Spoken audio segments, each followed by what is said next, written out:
ഉൽപ്പത്തി അധ്യായം 16. ഹാഗാറും ഇസ്മായേലും. അബ്രാമിന് ഭാര്യ സാറായിൽ കുട്ടികളുണ്ടായില്ല. അവൾക്ക് ഹാഗാർ എന്നു പേരുള്ള ഒരു ഈജിപ്തുകാരി ദാസിയുണ്ടായിരുന്നു. സാറായി അബ്രാമിനോട് പറഞ്ഞു, മക്കളുണ്ടാവാൻ ദൈവം എനിക്ക് വരം തന്നിട്ടില്ല. നിങ്ങൾ എൻ്റെ ദാസിയെ പ്രാപിക്കുക. ഒരു പക്ഷേ അവൾ മൂലം എനിക്ക് കുഞ്ഞുങ്ങളുണ്ടായേക്കാം. അബ്രാം സാറായിയുടെ വാക്ക് അനുസരിച്ചു. കാനാൻ ദേശത്ത് 10 വർഷം താമസിച്ചു കഴിഞ്ഞപ്പോൾ അവൻ്റെ ഭാര്യ സാറായി ദാസിയായ ഈജിപ്തുകാരി ഹാഗാറിനെ തൻ്റെ ഭർത്താവിന് ഭാര്യയായി നൽകി. അബ്രാം അവളെ പ്രാപിക്കുകയും അവൾ ഗർഭം ധരിക്കുകയും ചെയ്തു. താൻ ഗർഭിണിയാണെന്നറിഞ്ഞപ്പോൾ യജമാനത്തിയെ അവൾ നിന്ദയോടെ വീക്ഷിച്ചു. സാറായി അബ്രാമിനോട് പറഞ്ഞു, എൻ്റെ ദുരിതത്തിന് നിങ്ങളാണു കാരണക്കാരൻ.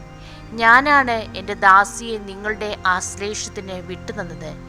പക്ഷേ താൻ ഗർഭിണിയാണെന്ന് കണ്ടപ്പോൾ അവൾക്ക് ഞാൻ നിന്ദിയായി. എനിക്കും നിങ്ങൾക്കും മധ്യേ കർത്താവ് തന്നെ വിധിയാളാനാവട്ടെ. അബ്രാം പറഞ്ഞു, നിന്റെ ദാസി ഇപ്പോഴും നിന്റെ കീഴിലാണ്. നിന്റെ ഇഷ്ടം പോലെ അവളോട് പെരുമാറിക്കൊള്ളുക. സാറായി അവളോട് ക്രൂരമായി പെരുമാറാൻ തുടങ്ങി. അപ്പോൾ അവൾ സാറായിയെ വിട്ട് ഓടിപ്പോയി. എന്നാൽ കർത്താവിൻ്റെ ദൂതൻ ഷൂറിലേക്കുള്ള വഴിയിൽ മരുഭൂമിയിലുള്ള ഒരു നീരുറവയുടെ അടുത്ത് വെച്ച് അവളെ കണ്ടെത്തി. ദൂതൻ അവളോട് ചോദിച്ചു, സാറായിയുടെ ദാസിയായ ഹാഗാറെ, നീ എവിടെ നിന്ന് വരുന്നു? എങ്ങോട്ട് പോകുന്നു? അവൾ പ്രതിവചിച്ചു, ഞാൻ യജമാനത്തിയായ സാറായിൽ നിന്ന് ഓടിപ്പോവുകയാണ്.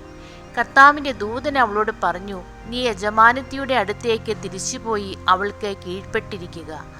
ദൂതൻ തുടർന്നു, എണ്ണിയാൽ തീരാത്തവണ്ണം അത്ര അധികമായി നിന്റെ സന്തതിയെ ഞാൻ വർദ്ധിപ്പിക്കും. നീ ഗർഭിണിയാണല്ലോ, നീ ഒരു ആൺകുട്ടിയെ പ്രസവിക്കും.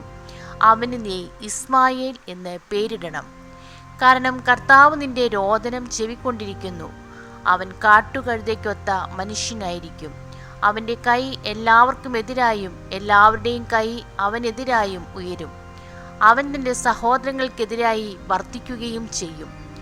അവൾ തന്നോട് സംസാരിച്ച കർത്താവിനെ എൽറോയി എന്ന് വിളിച്ചു. കാരണം എന്നെ കാണുന്നവനായ ദൈവത്തെ ഞാനും ഇവിടെ വെച്ച് കണ്ടു എന്നവൾ പറഞ്ഞു. അതുകൊണ്ട് ആ നീരുറവയ്ക്ക് ബേർലഹായ് റോയ് എന്നു പേരുണ്ടായി. അത് കാദേശിനും ബേരദിനും ഇടയ്ക്കാണ്. ഹാഗാറിൽ അബ്രാമിനൊരു പുത്രൻ ജനിച്ചു. ഹാഗാർ പ്രസവിച്ച മകന് അബ്രാം ഇസ്മായേൽ എന്നു പേരിട്ടു. ഹാഗാർ ഇസ്മായേലിനെ പ്രസവിച്ചപ്പോൾ അബ്രാമിന് 86 വയസ്സായിരുന്നു. ദൈവമേ, സ്തുതി അങ്ങേക്ക് യോഗ്യമാകുന്നു.